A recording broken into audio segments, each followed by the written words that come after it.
This is my presentation on Lab 4, the macroscopic view of RC and DC circuits. This lab asks you to set up different circuits in series and parallel on an online circuit construction kit and measure the current and voltage difference after changes are made to the circuit. The main principles used in my discussions of these currents were the energy conservation principle, known as the loop rule, and the conservation of charge. My three main findings over the course of this lab were: the current, resistance, and time constant for circuits I calculated by hand were equivalent to what the circuit model calculated. In a series circuit, current doesn't change no matter where you are along the circuit. And if there is more resistance, it takes more time for the capacitor to charge and/or discharge.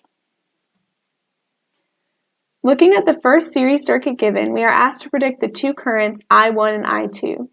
I first calculated these values by taking the total voltage, the summation of the voltage supplied by each 1.5 volt battery, and the total resistance, the summation of each resistance on the resistor, so 147 ohms.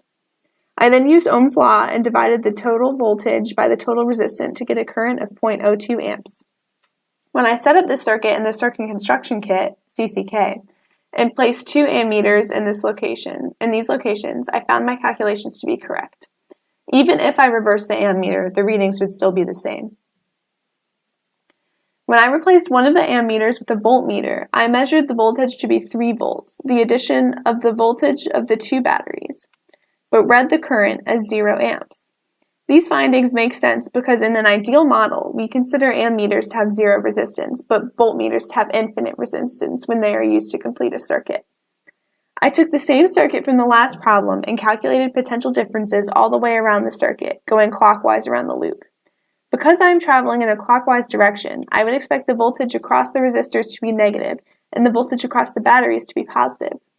The electric field between the two batteries would be pointing down, which is the opposite the direction we are traveling around the circuit. Therefore, the electric field times dL would be a negative value. In the equation for potential difference, there is a negative in front of this integral, so the potential difference would be positive. Now looking at the resistors, the current around the loop would be going the same direction as the electric field, which in this circuit is clockwise.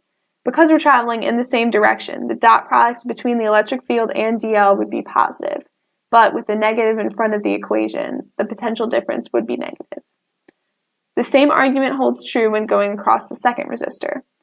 The total voltage in the loop sums to 0, as it should uphold the loop rule, and the current everywhere is the same, 0.02 amps, because the circuit is a series circuit.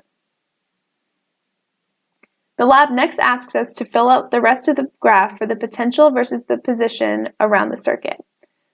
From C to D, the potential difference is negative 0.959 volts. This results in a drop in the potential difference curve from its current value at 3 volts to 2.041 volts.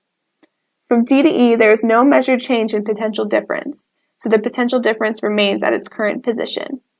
From E to F, the potential difference is negative 2.041, which makes this drop down even steeper than across the last resistor.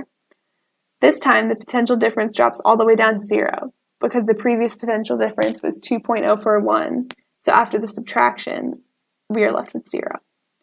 From F to H, the potential difference remains at 0, so the curve remains at this value for the rest of the circuit. When you attach a voltmeter to this circuit, the ammeter reading does not change because the ends of the voltmeter add no extra resistance to the circuit. When another ammeter is added in parallel, we get a reading of 0.06 amps because the current flows through the path of least resistance. Using my potential difference and current measurements we previously discussed, I calculated the resistance of the circuit element shown in my table here. My calculations for the resistance of the resistors was almost exactly expected, with a slight difference due to rounding errors. The resistance across both the wire and the ammeter is 0. For the next section of the lab, I set up a new circuit with a 0.2 farad capacitor, a bulb with different resistance, and a 9-volt battery in series.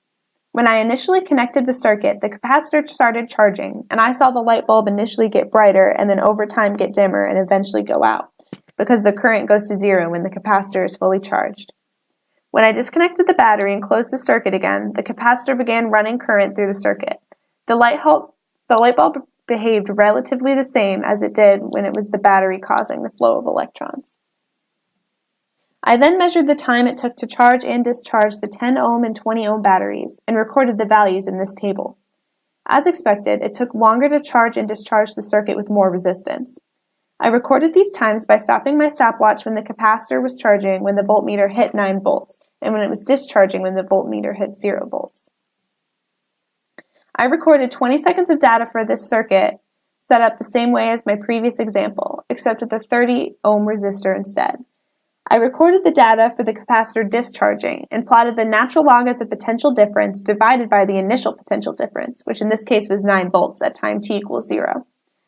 I plotted the natural log of delta V over delta V naught due to the derivations outlined in the lab prompt, which explains that since delta V capacitor plus delta V resistor equals 0, Q over C minus IR equals 0. And through some differential equations, we arrive at the equation natural log of delta V over delta V naught is equal to negative T over RC. So we know that the slope of the graph of natural log of delta V over delta V naught versus T should give us a slope of negative 1 over RC. When I plotted these values, I got a very linear graph with a slope of negative 0.1667. Since the slope of my graph was negative 1.667, I knew the value of RC, or the time constant for this circuit, could be found by setting this slope equal to negative 1 over RC. I therefore calculated the RC for the circuit to be about 6 seconds. When I calculated the RC by hand by multiplying the capacitance times the resistance, I also arrived at 6 seconds, which shows my graph perfectly modeled the discharging of this circuit. If we were to actually do this lab out, a real ammeter would actually contribute some resistance and therefore decrease the current through the loop. In real life, if there was no resistors in the circuit with just a battery and a capacitor, it would take some time for the capacitor to charge due to a slight resistance in the wires. However, in our ideal model, the capacitor would become charged almost immediately due to neglecting the resistance in the wires and the battery. In conclusion, circuits behave differently with capacitors than they do with regular resistors, where regular resistors always allow current to pass through, but once the potential difference across a capacitor is equivalent to the voltage supplied by the battery, current flow stops. The values found through this idealized computer model are not equivalent to what would be found in an actual experiment, but are a good way to solidify that our calculations by hand are precise in this idealized model.